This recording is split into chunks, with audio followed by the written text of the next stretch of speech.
Emily's bedroom was her sanctuary. The walls were painted a soft pink, adorned with posters of her favourite bands. Fairy lights twinkled above her bed, casting a warm glow on the stuffed animals piled high on her pillows. The room was filled with the comforting scent of vanilla and lavender, a calming aroma from her favourite candle. The only unusual thing in the room was an antique mirror, an heirloom passed down from her grandmother. It stood in the corner, its ornate silver frame tarnished with age. Emily usually avoided looking directly at it. Its age made her uneasy. She couldn't explain why, but the mirror made her feel watched. Tonight, however, the mirror seemed to call to her. As Emily was getting ready for bed, her gaze fell upon its dusty surface. She froze. The reflection staring back at her was not quite right. Emily took a step closer to the mirror, her heart pounding in her chest. Her brow furrowed, a knot of unease tightening in her stomach. She raised a hand to touch her reflection, her fingers hovering just inches from the cold glass. The reflection mimicked her movement, the fingers long and bony, almost skeletal, but something was off. A chill ran down Emily's spine as she noticed the subtle yet horrifying detail. The reflection's lips were curved into a wide, unnatural grin. Panic welled up inside her. Emily stumbled back, her eyes wide with terror. She had not smiled, she was sure of it. Her reflection continued to grin at her, a grotesque parody of happiness. Emily's breath hitched in her throat. She couldn't tear her gaze away from the horrifying image in the mirror. The smile seemed to widen, stretching the reflection's lips further and further until they were almost ear to ear. The reflection's eyes, once a familiar warm brown, were now cold and black. They stared at Emily with a hunger that made her skin crawl. The smile was wrong, all wrong. It was the smile of something not human, something sinister lurking beneath the surface.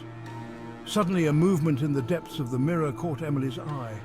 A dark, indistinct shape began to form behind her reflection. It swirled and pulsed like smoke, its edges undefined and ever-shifting. Emily's scream died in her throat, choked by fear. She wanted to look away, to run, but she was paralyzed, trapped by the chilling scene unfolding before her. The shadowy figure in the mirror grew larger, its form becoming clearer with each passing second. It was vaguely humanoid, but twisted and wrong. Long, sharp claws extended from its hands, and its eyes glowed with a malevolent red light. The figure seemed to feed off Emily's terror, growing stronger as her fear intensified. Emily's mind raced, desperately seeking an escape from the nightmare unfolding before her. She had to get out, to get help. But the room seemed to shrink around her, the walls closing in, suffocating her. Section 5. Trapped. Emily broke free from her trance, her body finally responding to the danger. She stumbled back from the mirror, her heart pounding against her ribs. The shadowy figure reached out from the glass, its long, claw-like fingers scraping against the surface. She spun around, searching frantically for an escape, but the room seemed to twist and distort around her. The door, once so close, was now gone, replaced by a solid wall. She was trapped. Terror lent speed to her feet. Emily raced to the window, throwing it open with a desperate cry, but the window wouldn't budge. It was as if an unseen force held it shut. Section 6. No escape. Panic seized Emily's throat. She rattled the window frantically, but it wouldn't give. She was trapped, with only the cold, mocking gaze of the mirror and the ever-approaching shadow for company. The room grew darker, the air thick with a palpable sense of dread. The temperature plummeted, sending a shiver down Emily's spine. The once comforting scent of vanilla and lavender was replaced by the metallic tang of fear and the stench of decay. She could hear the rasping breath of the creature behind her, feel its hot, fetid breath on her neck. Emily whirled around, her eyes wide with terror, to face her pursuer. Section 7. A glimmer in the darkness.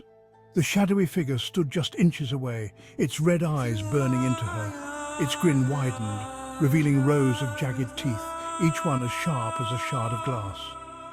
Emily closed her eyes, bracing for the inevitable, but the attack never came. Instead, she heard a soft chime, like the tinkling of a tiny bell. Cautiously, she opened her eyes and saw a faint light emanating from her nightstand. It was a small silver bell, a gift from her grandmother, the same woman who had given her the mirror. Emily had always thought it was just a pretty trinket, but now it seemed to pulse with a faint, warm light, a beacon of hope in the suffocating darkness. Section 8. A desperate plea. Hope surged through Emily. She lunged for the bell, her fingers closing around its smooth, cool surface. As she did, a memory flickered through her mind. Her grandmother's voice, filled with laughter, echoed in her ears. "This bell, my dear, is special. It wards off bad dreams and keeps evil at bay." With trembling hands, she rang the bell. The sound, though soft, seemed to reverberate through the room, pushing back the darkness. The temperature rose slightly, and the oppressive weight on Emily's chest eased. The shadowy figure hissed, recoiling from the sound as if burned. It thrashed and writhed, its form flickering as the bell's chime washed over it. Emily held her breath, her heart pounding, hoping against hope that the little bell would be enough. Section 9. Gone. The bell's chime seemed to weaken the shadowy figure, its form becoming more and more translucent with each passing moment. It let out an ear-splitting shriek, a sound filled with rage and despair, before dissolving into nothingness. Silence descended upon the room once more. Emily remained frozen in place, the silver bell clutched tightly in her hand, her breath coming in short, shallow gasps. The room was still dark, but the oppressive fear that had filled her moments before was gone. Slowly, cautiously, Emily turned towards the mirror. The reflection was gone, replaced by her own terrified face, illuminated by the faint glow of the silver bell. Section 10. The mirror's prize. Emily stared at the mirror, her heart still pounding in her chest. The silver frame seemed to gleam more brightly now, its surface polished and new, but the reflection staring back at her was not her own. It was the face of the shadowy creature, its red eyes burning with malice, its grotesque grin stretched wide. The bell slipped from Emily's grasp, its chime falling silent. She reached out a hand, a silent plea for mercy. The reflection lunged, its long claw-like fingers reaching out from the mirror's surface. Emily screamed, but the sound was swallowed by the mirror. She vanished into the glass, leaving behind only the echo of her terror and the faint scent of vanilla and lavender. The mirror hung silently on the wall, its surface once again reflecting the ordinary bedroom. But if one looked closely, very closely, they could see a faint outline of a smile etched into the corner of the glass, a chilling reminder of the mirror's prize.